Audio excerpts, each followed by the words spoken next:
Okay, so the time is just ticked over to 1:30 p.m. in the afternoon in UK time. Thanks all for waiting patiently for this session to start. We've got a couple of guys just coming on stream now, so probably wait another minute or so before we get started, as we seem to just have had a flurry of people joining now. But this session is going to be on the administration of IMS, and it will be led by Ron Biscaglia, who is a Rocket Software distinguished engineer, and I think he's been a principal there for a number of years, and does design development support for several products within the IMS space, including IMS. He's had well over 30 years experience in IMS. So we welcome Ron for this session that he's going to do on administration of IMS, which briefly is going to be talking about maybe administration from a DBA perspective, for managing databases, PSBs, maybe the catalog, and I think he'll do some tips on IMS maintenance as well. In terms of questions, Ron is absolutely fine with you unmuting your button and doing a verbal question during the session. That will be absolutely fine by me as well. So just remember to unmute yourself and then speak your question. Alternatively, if you want to go and ask at the end, that is fine, and we'll open up the unmute for everybody at the end of the session as well. And we can have a little discussion as well. So without further ado, I think we'll hand you over to Ron for this hopefully exciting session about administration of IMS. Thanks, Ron. Over to you. Thanks, Dom. I appreciate it, and thanks everybody for joining this afternoon. As Dominic said, yeah, I am with Rocket Software. I am the principal architect for the IBM IMS tools. For the people that I haven't met before. So administration for IMS actually is a big topic, right? As we all know, there's a lot of different components to IMS. I thought what I would do today is have a little bit of fun, I guess, and talk about a couple of different areas that I see that are maybe underserved or undermanaged or difficult to understand. So I kind of wanted to talk about 4 different things. One is to look at message queues, both from local and shared queues perspectives. Talk about the coupling facility structures that IMS uses, how to look at and get information and to manage those. And then checkpointing, right? Is that there's, I think we all understand the concept of checkpointing, but I think there's things that's happened in the last several years that that may be valuable for us to go back and relook and rethink at some of the things around checkpointing. And finally, yeah, I did want to cover, as Don mentioned, some things, that's causing a lot of angst for all of us, I guess, which is really getting to IMS managed ACBs. But I really want to point out some things that really there's some value there, right? And I really think that, yeah, this is change for all of us, but I really wanted to point out some things that there's really some value and really that we should embrace this, right? And to understand we are going to get there. It has been stated that it will be required at some point in time. And so understand that, and also understand what value it brings to our organizations. Okay, so let's talk about message queues. So one of the things, message queues are very important both to tune in order to be able to keep our IMS throughput where we need it to be, but also the other part of it is it affects availability, right? There are things both with local message queues as well as shared message queues that can cause IMS outages. So we certainly need to put things into place to help us defend against outages, at least within the message queues. And a couple examples here would be, say we have applications, maybe a BMP that's running or got into a loop and is inserting a bunch of messages into the message queues. Well, it really is not going to take very long before that message queue gets filled and causes an IMS outage. The other thing we want to defend against too is that, and this is probably more prevalent these days with opening up things through IMS Connect, But all of a sudden is high input message arrival rates, right? Well, what if we have a T-pipe that's maybe got into a loop, or maybe something that we didn't even know about was being implemented, and all of a sudden we get a lot more messages than what we were expecting at that time.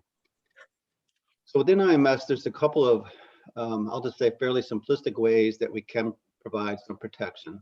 One is to define a maximum segment numbers on a transaction definition. And the other two, and the other option is to use some of the exits that IMS provides, either in a local queue or shared queues environment, in order to be able to do some other things. Let me get into details about what some of these things can do. So segnum basically is an option on the transact macro or definition, or can be done through commands that can limit the number of inserts that an application could do in between get unique calls. Okay, and what happens is that if this particular BMP or application issues more inserts before another get unique call, it'll get a A7 status code, which should cause the application to abend. So that's one protection here. Some of the problems with this, though, is that it's only applicable for message-driven applications. So it does require get uniques against the IO PCB. What's typically recommended is to implement this across all transactions. You can use a fairly low number, say around 100. I think it goes from 0 to 64K, I believe is what the max is. Maybe it's 32K. But you can use something like around 100, which will cover majority of transactions or applications. But then we need to, you need to consider what when there are cases of applications that need to do more inserts than that, is that how do we handle those particular applications? So there is some application dependency that needs to be thought about when using this protection mechanism. The other option is to use the notification exits that IMS supports, and actually there's some pretty decent samples provided by IMS for both of these exits. A lot of the information or capabilities within the exits are commented out in the samples that are provided, but you can, if you did look at them and wanted to implement some of that capabilities, you could actually comment some of the information that's in those exits.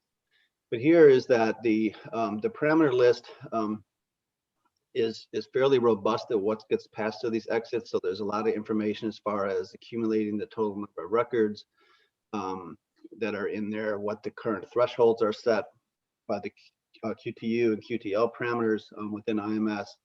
And then in there, you could do things within these exits to do things like issue warning messages when certain things get over certain thresholds or fall down below certain thresholds, and provide some automation around that. And also these exits also have the capability to actually prevent the inserts more than just what's on the Segno transaction. So you could actually, for all the different types of applications, whether message driven or not, you could actually prevent a runaway application by using one of these exits. Now, what I wanted to do is I'm going to mention some tooling throughout the presentation. The idea here is that I'm familiar with what the IBM products are. I know that there are other products out there, and I really just kind of wanted to, even though I'm using tooling as an example, it's really just kind of say that there are other ways that maybe that you want to look at to help extend your administration or provide additional administration around these particular areas. So within non-shared queue overflow, one of the capabilities of a tool called IMS Queue Control Facility is to provide non-shared queue overflow protection. And it has 3 different types of protection that it can provide. The first one is type 1, and it's really an extension of the exit that IMS supports, DFS QSP C0 exit. And what this does here is that, so this is an exit, and it does allow you through parameters or an ISPF interface to set controls, to define certain thresholds within there, to modify the QTU and QTL limits dynamically if need be, and it allows you to set certain protections based on different entity types, terminals, OTMA, APPC, MSC, and stuff like that. So it does give you a way, it provides the exit, and it gives you some ways to interface with that exit a little bit easier to provide the protection. There's also a type 2 protection, and in here what this done is it has extended the non-shared queue data sets into additional boundaries. So rather than just the QTU and QTL thresholds, there's now you can define it into 4 different boundaries. So you have more granular control of different actions that you can provide. So say for instance is that we have our message queues sized where maybe typically our normal utilization is 25%. If we get up to 50, we want some type of warning or notification that, okay, wow, we're twice as high as we used to be. Maybe now when we get to 75% of the message queues, we really want to start performing some actions like preventing additional inserts into the queues and those type of things. So it really gives you more granular control of when you're getting or message queues are starting to fill up. Some of these actions that I talked about on these different thresholds that you're allowed to do is really to put things into wait. We can issue WTOs that we can provide some automation on. We can stop particular applications or particular BMPs. The other thing that was implemented with type 2 is that when these threshold boundaries are crossed, we can start doing other things like unloading messages from the message, right? Say we have a certain destination or a certain application that is the one that's really exceeding or using a large percentage of the message queues.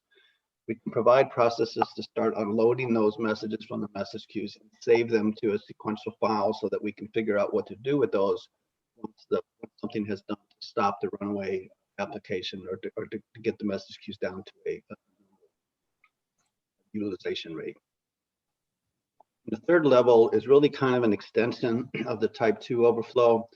And this really gives you more granular control to say, okay, based on these areas, which we can set thresholds or actions on particular entity types, we can do this type of action. And this gives you the capabilities to break your message queues up into 10 different boundaries. So again, a lot more granular control of what you want to do. And then also fail-safe is a combination of that, which really gives you another 10 boundaries, but this is back to total queue utilization versus looking at individual entity types, such as APPC or MSC links or that. And again, the same type of actions with these 10 different threshold settings that we can define and do different things. So again, there's a lot of controls here, but I think as important as the message queues are, that it's good to understand these are good ways to protect an outage from something happening to filling up the message. So what we normally have to work with and understand the message queues is a couple of commands. So these are the commands here: display pool QBuff and QBuff statistics here, which gives us some information, right? But it's really, if I look at this, it would be hard to do something to really kind of say, okay, something's running away. I really only have a couple of minutes or maybe even a couple of seconds to do something here. How quickly can I, will I even know to do this command, and how quickly can I even automate that? But this is what we currently have with today. So from tooling, there are ways to interactively, work, and then this would be interactively being an ISPF type interface, but interactively do some things with the message queues themselves. So I'm going to kind of give you some examples of the status and queries in the view commands right here. So compare this to the display pool QBuff command, right? So this is the way I can come in through an ISPF interface, get a lot of information about my message queues. The local message queues are made up of 3 different data sets: queue blocks, short message, and long message. And this, if I scroll down a little bit, I would actually get the additional records. But it can kind of see by data set type what your current utilization is. And another capability is that if I actually want to go in and to find out some detail about what is in the message queues, right, is that there's query capabilities that I can either look at all the messages that are in message queues, or I can filter it out to look at certain entity type messages. A lot of different parameters here to what I want to look at. And then this is an example of what was returned from a query command. And so here I can see all the different messages, and then I could use some of these line commands here, either to copy the messages to a sequential data set. I can delete the messages out of the message queues. I can actually list them, which would give me a lot more detail, stuff like that. So a lot of things that you can actually do to quickly kind of find the messages. And then if I needed to do something about it, you can actually do them interactively as well. Okay, so let me switch over to shared message queues here. And shared message queues are a little bit different in the fact that, with local message queues, the data set sizes are fixed, right? IMS doesn't extend those except for when you do an IMS restart and we're formatting the message queues, right? But with shared message queues, they're implemented in a way that they're backed by a coupling facility structure.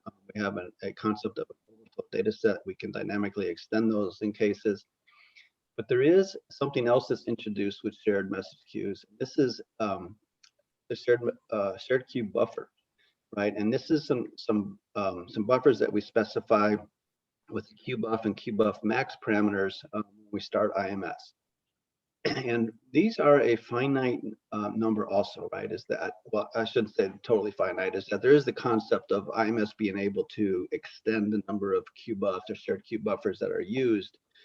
But what happens is that you can specify a limit, or in the case that there is no limit specified, no QBuff max specified, you have the capability of IMS getting something like an 878 adband within the control region. So there are still some concerns about this, right? And actually, I've worked with the customer in the last few weeks that they're converting from local queues to shared queues, and they have a BMP that goes through and basically inserts a bunch of transactions into the queues. And in shared queues, those transactions are not written to the shared queue data set or coupling facility structure until they're committed. So they stay in the shared queue buffer overflow. And what ended up happening is that this BMP was causing IMS outages because it ran out of queue buffer space. So we do want to protect against this, right? And so there is some tooling out there that's available to help you with this. And there are some ways that we can turn on either just reporting mode, or we can actually do things like I showed with the local message queues, where we can actually enforce certain actions to happen.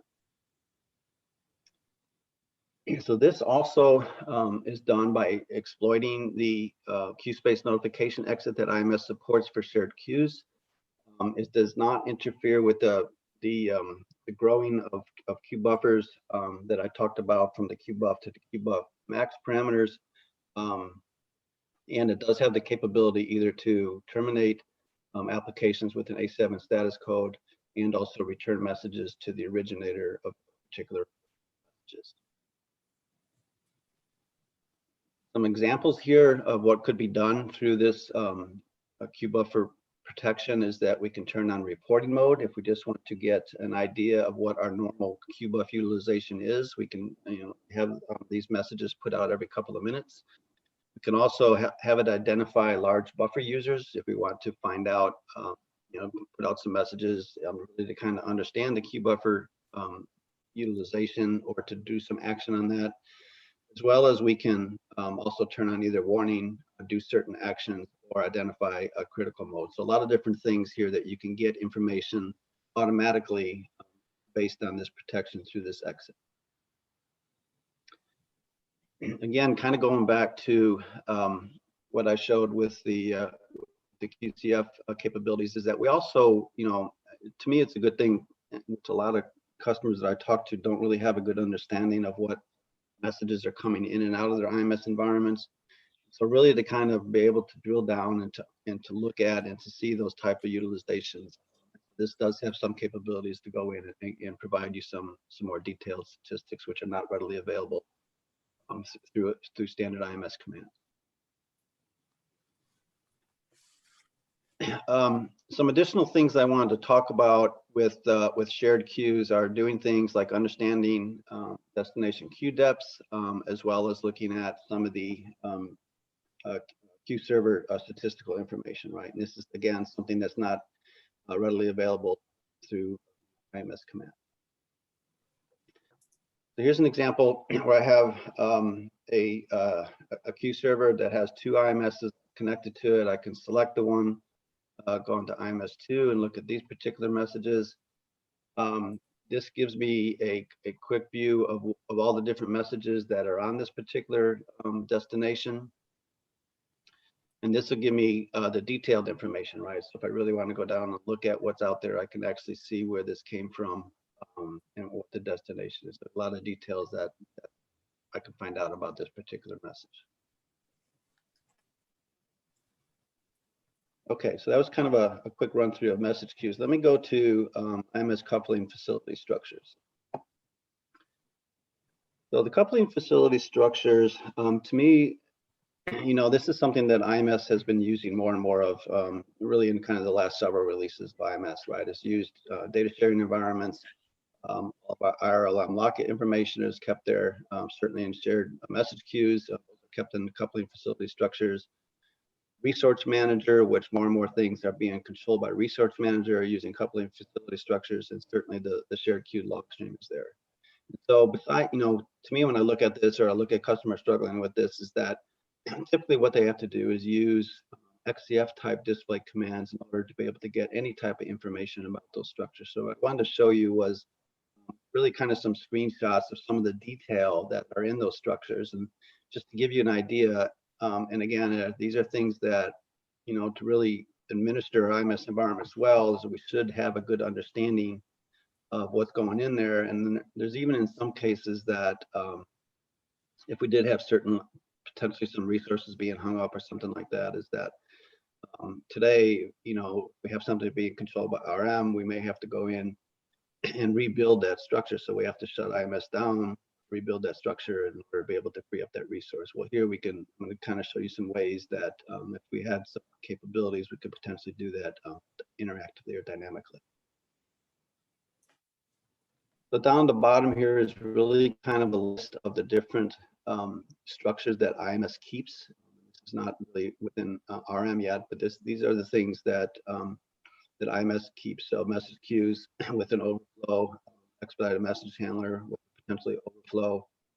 The resource structure we'll talk about here a little bit, and such other things such as IRLM and OSAM. So a lot of information that's really kept within these structures.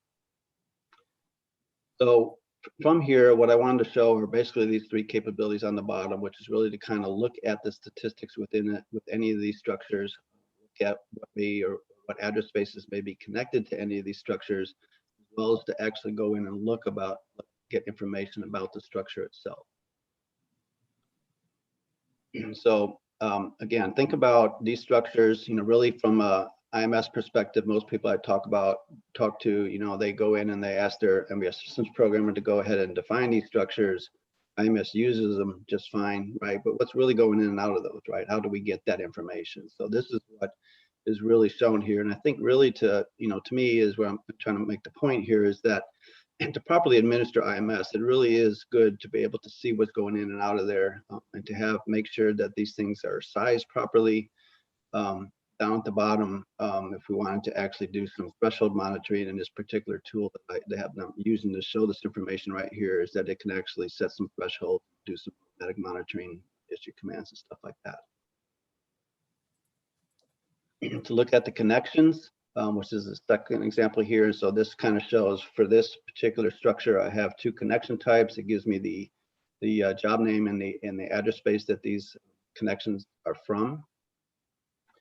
Then if I actually want to go in and look at the data itself, I can kind of find out information about that particular coupling facility structure. If I think about the shared queued log stream information, right, which again is kind of tied into to the shared queues here, obviously, right? But how do I get information about that? I mean, my shared queues are important to my IMS environment, to the health, and to the performance. To actually find out information about that log stream information, to me, would be very helpful. That's what this is shown here. Certainly, the size of the data sets and potentially the utilization.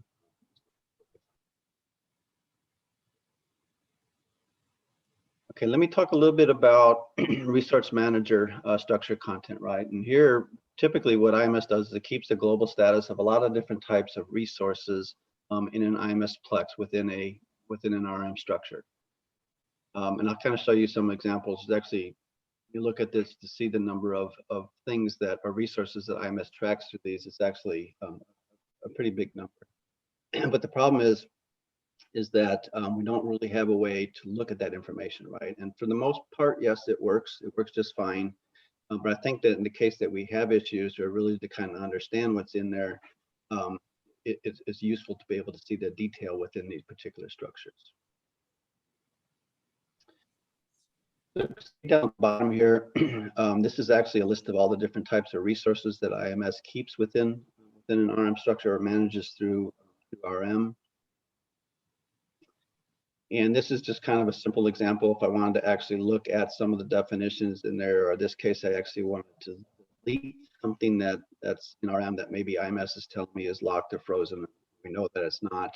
We have the capability to dynamically go ahead and delete an individual entity in this particular structure. And this is just kind of showing that this was actually deleted. But what I really reason I included the screenshot in here is that we also, this obviously is something that's very fluid as far as what's going in and out of this. And there's ways that we can actually maybe put it on auto refresh and be able to kind of see things as they're coming in and out, just kind of understand what's being logged and what's not. If there are things that are static in there, then potentially we need to go out and look at that, some action against it.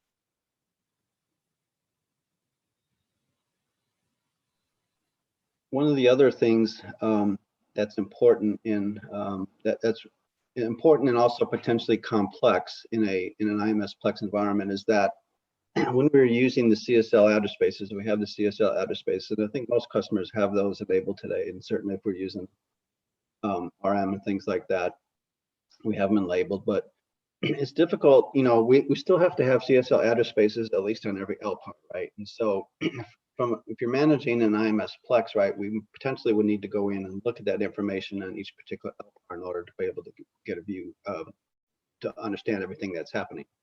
So I kind of wanted to show here is that we have a way that we can actually aggregate all the statistics from all the different CSL address spaces across an IMS Plex, and then be able to drill down into individual IMS or individual address space if needed.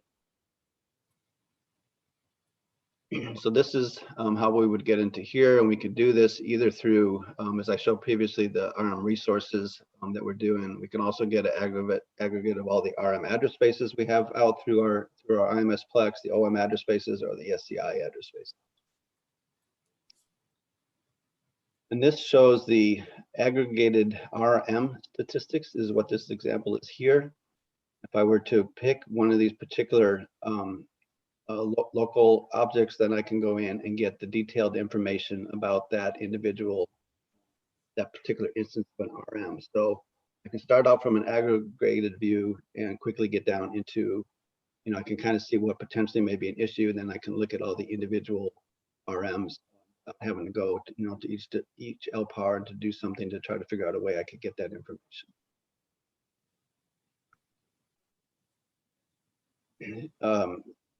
The shared message queues. Again, I mentioned that some of these are kept in the CF structures. Again, if I wanted to actually go in and look at the detail within these queues, I can actually select what shared queue structure that I want to look at. I can then get things like what my statistics are around that structure. And there are other things, processing counters, which kind of gives you an idea how busy that shared queue structure is.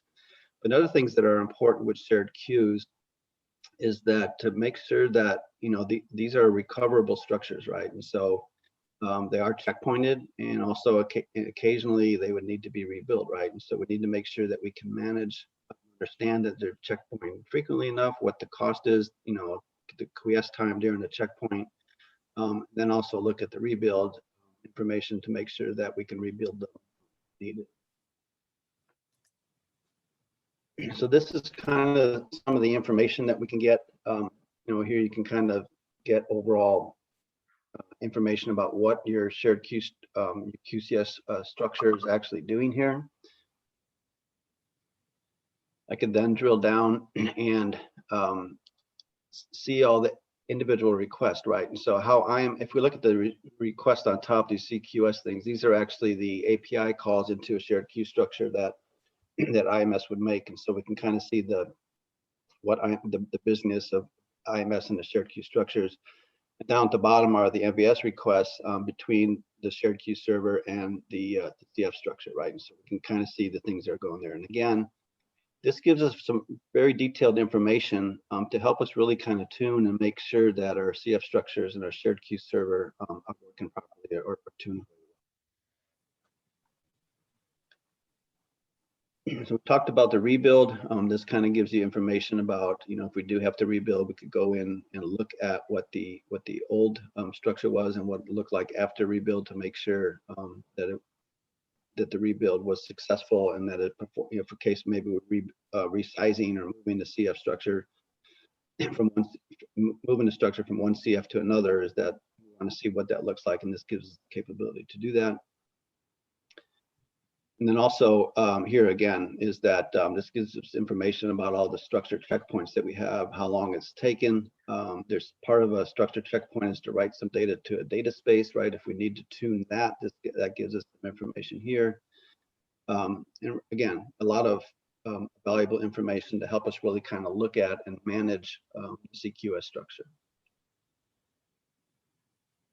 And this is some additional structure information. What I wanted to point out here is that when we're doing a structure checkpoint, it writes things out to this SRDS data set down here at the bottom right. And so this actually gives us information about how many writes or how long or how much that the structure checkpoint actually, how much processing done was actually to externalize the information.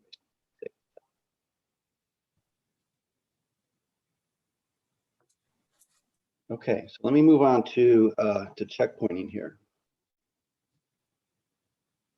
So some basics around checkpointing. So checkpointing is really made up of two things. One is that there's a CHKP DLI call. This is the checkpoint call.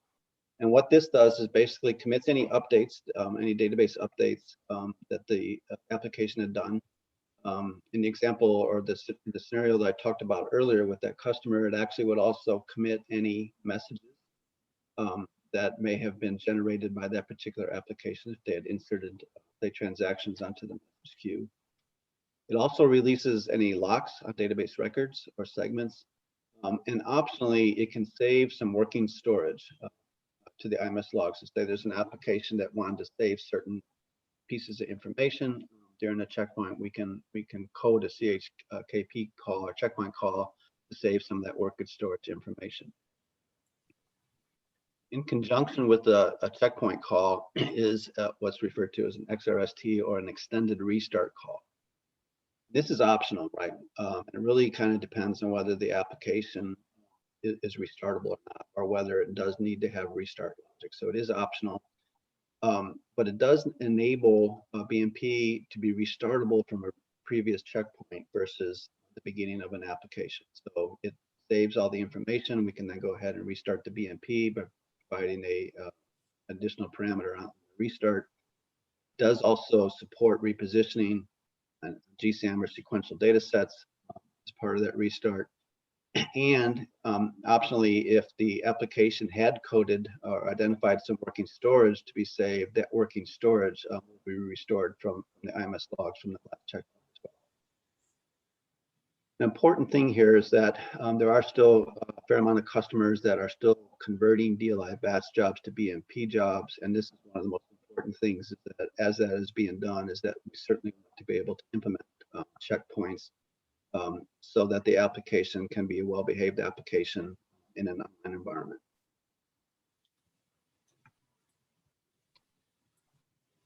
A couple of things to note about the checkpoint call is that there is the concept of a basic checkpoint call and a symbolic checkpoint call. And so the basic one basically does all the things as far as committing updates and releasing locks, but it doesn't identify any working storage to save. So they basically establish a basic checkpoint call just kind of releases those locks. The symbolic call, which does save, the symbolic checkpoint call, which does save certain pieces of information to the log, does set the application up to be able to be restartable by using the XRST call. Okay, so if you are going to make the application restartable with XRST, then you have to use symbolic checkpoint. There are certain considerations for that. For instance, MPPs and IFPs must use basic checkpoint calls, and then through your batch type programs is that we can use either symbolic or basic checkpoint calls. So checkpointing is a good thing. It's also an expensive thing, right? What's being done during a checkpoint? Well, we are releasing locks. We are writing things to the IMS log. the application's really not doing anything, right? So there's a lot of overhead that's being done. But it is also important that we have the proper amount of checkpoint calls within the application, especially if we're doing things like converting DLI batch jobs to BMP jobs. One of the issues that we talk about with a lot of customers is that, yeah, we want to convert this DLI batch job to a BMP, but we really don't want to make any application changes, right? So how can we do that?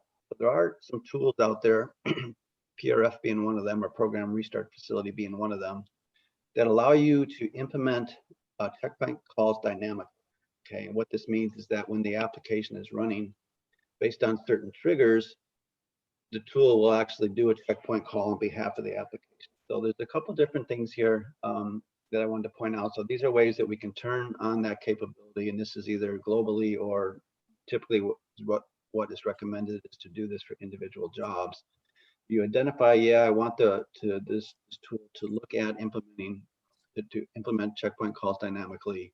Then I identify certain triggers for that to happen, right? And I can say, you know, one of the things I forgot to mention previously is that when a checkpoint call is done, is that basically positioning within the database is lost, right? Because we free those type of things, and so the application needs to know where it's at once the checkpoint call is completed. So what we've done here is allowed for triggers to be specified that would make the next DLI call get the unique positioning that it may need after a checkpoint call. So you can kind of look at some of these triggers right here. And then certainly we can say, you know, if these things don't happen, we can specify a minimal time interval between checkpoint calls as well to make sure that we're not implementing too many checkpoints. One thing that's useful to me anyways, and I think if I'm looking at checkpoint calls, is that to find out what BMPs are issuing, how many checkpoint calls they're actually issuing, right? And how much time and how much resources are being spent for that particular application for doing just checkpoint calls, right? So there are some tools out there that you can go in and look at that would actually process some logs for a period of time and give you an idea of what applications are doing checkpoints and how many checkpoints they're doing for execution, stuff like that. So that's a useful piece of information I think I would look at to understand how many resources are being spent to do the checkpoints, and if they're potentially, what's happening with a lot of the processors these days is that checkpoint calls are being done a lot more frequently than they really need to be. So the other option, if we do identify applications that are doing too frequent checkpoints, there are capabilities through some tooling that you can bypass checkpoints, right? And this really allows you to say, okay, this checkpoint is now taking 5 checkpoints per second. Is that really how many it needs to be done? Well, maybe if I did 1 per second, that would be more than sufficient, right? So in this case, I can bypass, set it up to have this tool bypass certain checkpoints. And these are a couple options for doing that. Here we can say we want to turn on bypass checkpointing, yes or no. And then if we did say yes, we want to specify it, then we have some additional parameters that we can specify here as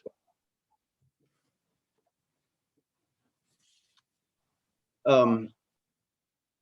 But there are also ways, you know, typically we're going to do the parameters on the previous screen were by time. So in other words, I can say I want to do maybe 1 checkpoint a second or 1 checkpoint every 2 seconds or something like that. But there are certain things that that we need to make sure a checkpoint is taken, you know, based on the way the application is done. So there are ways that we can override that time interval based on certain things happening within the application. And then also there are some considerations as far as not doing bypass checkpoint processing for fast path applications for certain reasons. And also there are cases is that if you want to bypass checkpoints and you want to let the application know, is that we can actually return different status codes back into the application as well.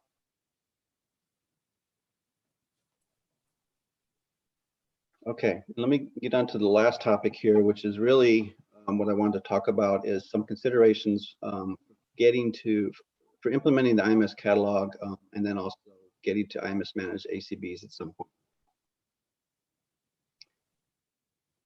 A little bit of background information. So IMS Catalog, this is something that's been available in IMS since IMS version 12. So it's been out there quite a while. The idea behind it is that it gives a place to store the metadata, which is really the data, the information about the data in IMS database, right? What we've done is most people I talk to is that we have maybe a field or two defined for each particular segment, then all the actual description of the data are in copybooks, all PL1 copybooks, for example. So that type of information is what really the catalog allows. It allows the information that's currently in the copybooks to be brought together into the IMS catalog. It is, if we're not using IMS managed ACBs, it is a combination of bringing information from the ACB lib as well as the copybook into the catalog and put it into the catalog. It is backed by a HALDB. It is typically very highly suggested to have a DBRC registered, and the default, the way that it's defined is that it's made up of 4 data set groups. What I'm not going to talk about today is it is the HALDB. I really didn't, for the most part, you're going to manage that as an actual recoverable type database. Things that you need to do as far as image copying it, potentially use an online reorg if it needs to be reorged once in a while, those type of things. I'm not going to cover those, but those are basically you need to handle this as HALDB and do whatever you do, recovery and data management and reorganization type schedules to administer the catalog that way. It does also require some of the CSL address spaces that I talked about. And I guess the one thing which I will touch on a little bit is that there are, which is to talk about how data is added into the catalog, and really talk about how metadata is added into the catalog, because that is a consideration for the size of your databases. But then also I will talk about a little bit about how we purge data out of the catalog. I try to, when I talk to customers, I try to focus on the value that the catalog brings, right? And this may be just with the catalog itself, or even more value when you get to IMS managed ACB. And I know from a DBA perspective, as we look at it and we say, oh, this is a lot of change here. Why is IMS making me do this? But once the people that I know that have implemented IMS managed ACBs, some production environments these days, a lot of them have it in pre-prod or QA. Once they understand all the changes that they need to make, or changes to their processes they need to make, it works, right? Is that they understand it? Yes, it is different. What I also look at is that it's providing value to the customers in order to be able to implement the catalog. And it allows things like applications, Java written type applications, maybe off of Z, to use JDBC drivers. It allows those applications to use the JDBC drivers with SQL calls, right, which is a much more standard type interface, so that your organization is most likely going to be able to find application developers that are more knowledgeable, really coming in IMS data, right? They're through their education, they're taught about SQL, necessarily DL1 calls. So here they can come in and be very productive in this environment. And certainly there's a lot of tools, things that are being available around analytics and potentially AI at some point in time. And so really kind of opening up those type of tools to come in and be able to access the data, so that organizations that have a lot of valuable business data in IMS are able to leverage that and to be able to do the things that organizations want to do to analyze and understand that type of data better.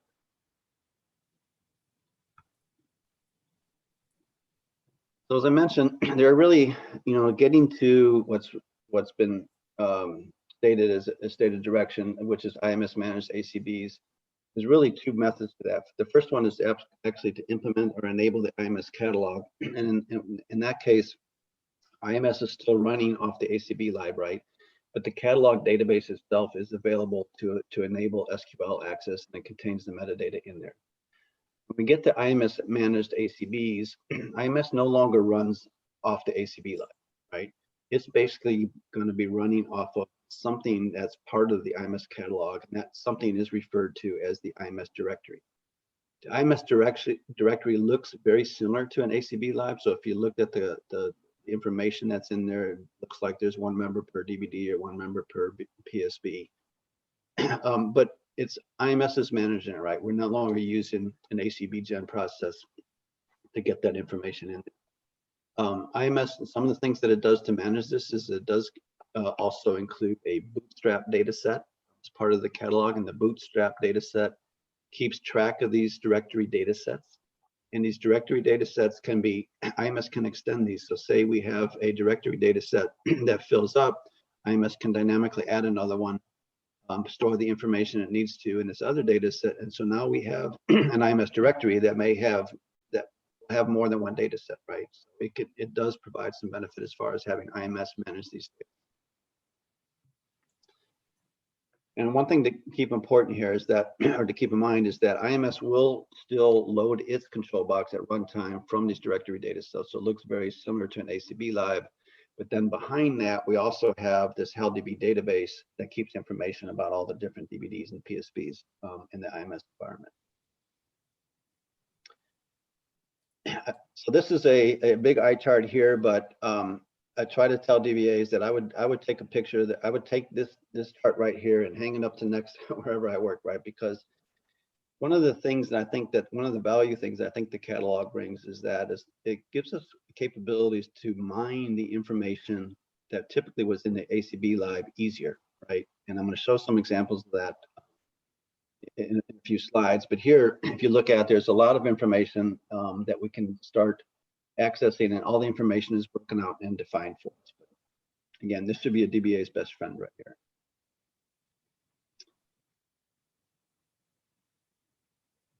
Okay, so as I mentioned, what the catalog enables is SQL access into your IMS data. So with IMS 13, SQL access came out with COBOL. I will say that COBOL is probably not the stated direction to be able to do that today, but it was provided IMS 13. But most of the support and most of the extension to SQL is being done through Java APIs, and that would what would be recommended. So that a lot of that was added with IMS 14. IMS 14 is where IMS first came out with the concept of having IMS managed ACBs. That concept has been there a while, and I think over the last couple of years that certainly has become a lot more stable type of to be able to implement. One of the goals here with the IMS managed ACBs, and again, this is one of the benefits of getting to IMS managed ACBs, I believe, is the capability to actually be able to use DDL in order to be able to update the catalog. And again, if we look at the people that are maybe being asked to support IMS, whether they were doing support for DB2 before, or whether they come out of university or their education, is that they're very familiar with DDL. So it's really the capabilities to let those type of people be able to administer IMS objects a lot easier. But one of the things I would look at is that, okay, we have SQL, and so, from a DBA perspective is that, and this, I can kind of see that this happened with DB2, and there's a lot of tooling around this in DB2 to help people govern or restrict, or to look at SQL calls, right? Because very easily to code an SQL call that's going to do a lot more DLI calls than what I really expected. So there needs to be some tooling to help out with this as well. So with IMS Explorer for development, which is an Eclipse-based workstation, right? You can kind of see here is that it has a lot of things built around developing and looking at SQL for me. So if I can look up at the top, I can kind of do an Explorer view down into my SQL scripts that I may have. Down at the bottom here, I have an Explorer view of connection to an IMS, a PSB that I may be using, and then I select an individual database within that PSB. And then what we do at the top, it also built into IMS Explorer for development. There is some contact assistance type built in, or basically once you've selected a PSB once you've selected a PSB, it'll actually help you populate the SQL statements for you. So it's really kind of helping you build, an SQL builder helper. So fairly easily to kind of look at. Then also we can actually execute the SQL from here. And if you look at the bottom right here, you can kind of see the results that's being returned to us. So I guess the point here is that, right, so if I have an application developer coming in and they're familiar with SQL, we can give them something like this workstation right here. And without really having to understand the intricacies of DLI type calls, is that we were able to code and look at data quite easily. Right? Again, this is the benefit I think that the IMS catalog provides to organizations. We also, from a application developer or as a DBA perspective, right, is that I want to understand, the way SQL works in IMS is that IMS translates those SQL calls into DLI calls under the covers, right, and performs those DLI calls, but then does all the transformation back to the result set. So I want to understand what the SQL statements are really doing, right? And so this way I can see whether, from a DBA perspective, whether potentially I need to add a secondary index on that particular database or something like that, or potentially is that no, this SQL statement needs to be coded a little bit different way so that I have a more specific set of DLI calls to be issued. Again, a very helpful tool, when you're enabling SQL to IMS data.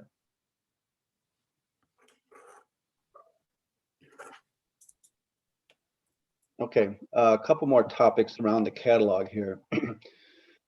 So the first thing, how does data get into the catalog, right? And so today, say we're still running IMS off in ACB Live, but we've enabled the catalog. So the way to get that information from the ACB Live and copybooks is to run the catalog populate utility CFS3 PU00. A couple of different parameters that are shown on the slide here, and this really kind of depends whether I'm doing basically an initial load on the catalog. I can tell this populate utility to do that. So basically it's going to take everything that's in my ACB Live and put that into the catalog, or I can do just at individual resources.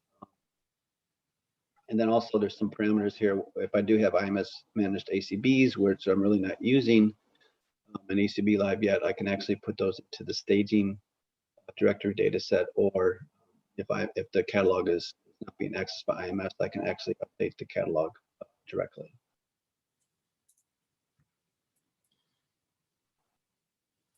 One of the things I wanted to point out though is that, so the catalog is a database, right? It's a HLDB, but and typically from a DBA perspective is that you're responsible to maintain availability for databases, right?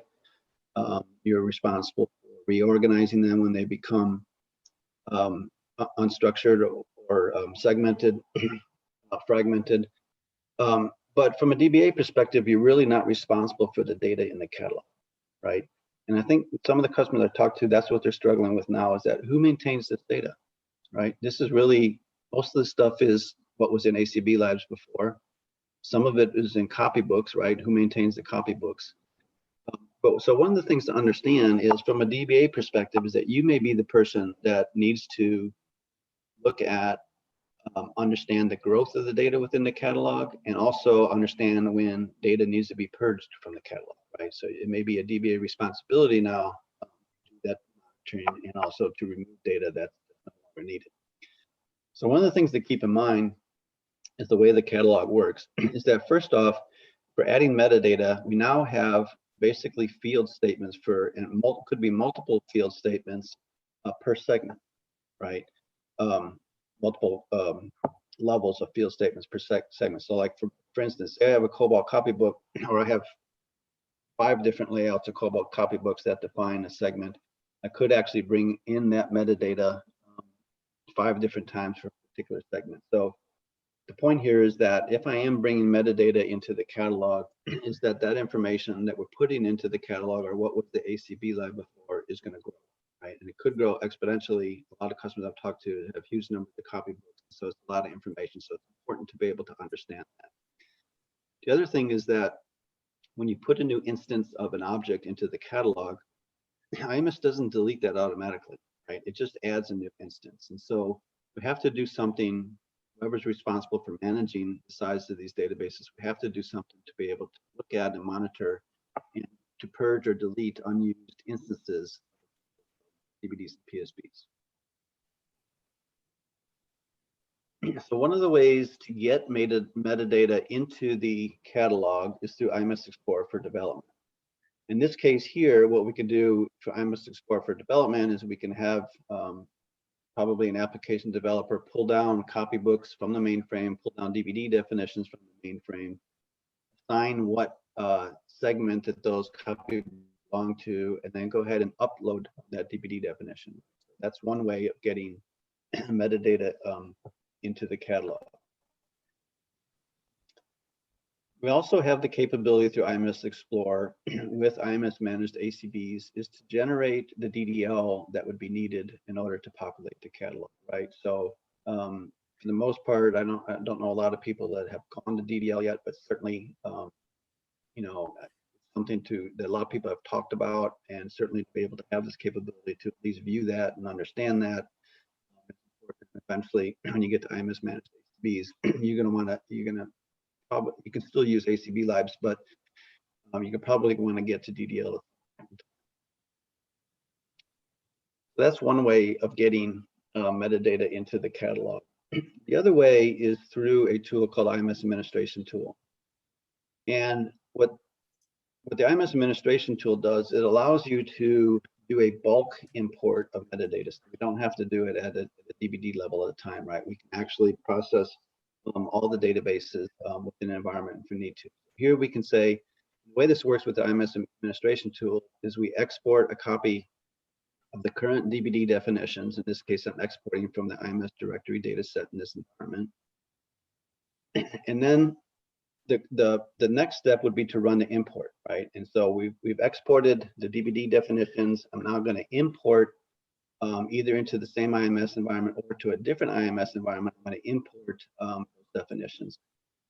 I can do an initial load, right? So basically, if I want to, as I talked about earlier, is reestablishing my IMS catalog, I can do an initial load. I can also tell it to back up any existing objects before I start doing this particular import. And down here is where I would tell it that during this import process, I'm going to import PL1 or COBOL copybooks. And here we would do it for all the databases and all the associations to the copybooks databases that are being imported. Okay, let me kind of go through. This is the last topic right here. I got a few more minutes to go. Again, this is actually got two more topics. Yeah, Ron, just to be clear, we've only got about a couple of minutes left. So, okay, thanks. All right, I'll go quick here then. I have to do a few more slides. So the other two contents tools that I would look for as a DBA is as we're migrating to IMS managed ACBs, is we need ways to validate what was in the ACB labs before, what's in the catalog database, and what's in the catalog directory data set. So kind of run through some slides here. This is implemented through IMS Administration Tool. There's a way that we can do a bulk compare. We can compare individual objects. Very easy way to drill down and see what the differences may be, or anything that was identified as being different. The point here is for managing these resources is that there is a purge utility by default with this instance here, and we tell the number of instances to delete. It would remove the oldest instances for that particular object. In some cases, though, we need to, the oldest objects are maybe not necessarily the ones that we want to delete. There is the concept of obsolete PSBs and DVDs with the catalog. There's also multiple instances of PSBs and DVDs. The administration tool gives you the capability to go in and get the details about those, and then we can actually specify different control statements into the purge utility to purge specific instances that we know are not being used. One last topic is the capabilities that SQL into the catalog brings, right? And so on this chart right here, again, this is a DBA's best friend. We want to have SQL capabilities. We have it through IMS Explorer for development, as I said earlier. Also have this capability in IMS Administration Tool. And then there's some nice things to do too, right? It has a program view that you pick the PSB. It lays out the columns, the authorities that you have, and we could dynamically execute that SQL. It also has a history capability and also has a batch interface that if we want to keep those things and run them as regular reports and create CSVs, whatever, we can do that. And then there is a fairly robust set of examples that are provided of different things, useful type of things or queries against the IMS catalog provided with IMS Administration Tool.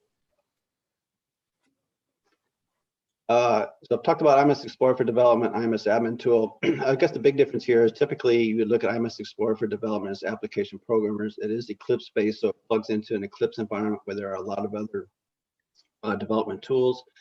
And for a database administrator, typically IMS Administration Tool would be recommended.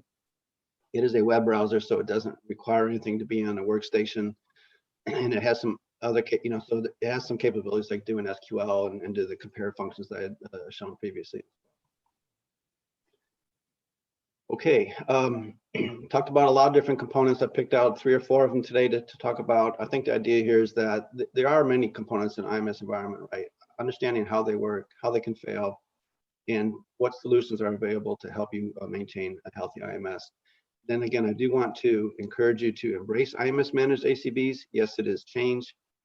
There's a lot of people that have gone through that, so there's a lot of people that have worked in IMS that can help you understand those type of change. The idea here is it does provide benefit to your organization. Finally, I would encourage you or ask you to please go in and fill out your session feedback for the session. This session is 6AY, and the QR code is down at the bottom left there. And Dom, I guess, so there is a charity that I guess is part of the request for GSD UK is to consider donating to some of the charities that are down here. With that, I thank you. Sorry I've taken all the time, maybe a few minutes over, but I'm certainly I'm available for any questions. If you have some time to ask some questions, or I can be reached offline as well after. Excellent. Thank you very much. Thanks very much, Ron, for that. I've just asked everybody to unmute if they want to answer after. If anybody would like to ask a question, then please do so. I mean, I've got just one briefly. I think you were talking about the catalogue there in terms of managed ACBs, and we've not got there yet in our shop, but we've certainly got the IMS catalogue on development at the moment. But in terms of actually moving towards the managed ACBs, that's going to be a bigger thing for us, as you probably know. We've got that, thousands of PCBs and quite a few databases.